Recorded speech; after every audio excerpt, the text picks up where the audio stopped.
Nodir ismining ma'nosi. Nodir ismi arab tilidan kelib chiqqan bo'lib, kamyob, noyob, juda kam uchraydigan qimmatli narsa ma'nolarini bildiradi.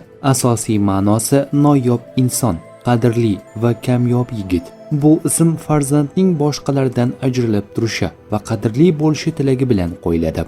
Nodir ismli yigitlar odatda hurmatli, obro'li, o'z so'ziga ega inson sifatida talqin qilinadi.